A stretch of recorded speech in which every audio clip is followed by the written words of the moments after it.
Kristo sa Diyos na ating Ama. Ano sabi mga kapatid?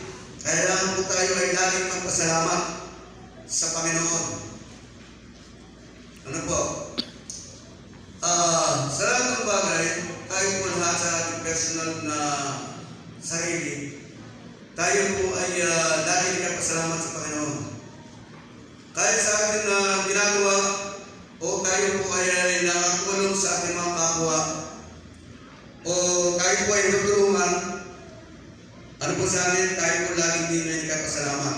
Kaya mga kapatid, tama ang sabi talaga sa talaga, sa Biblia, na wala lahat ng bagay na natin sa lupa ay ating pasalamatan.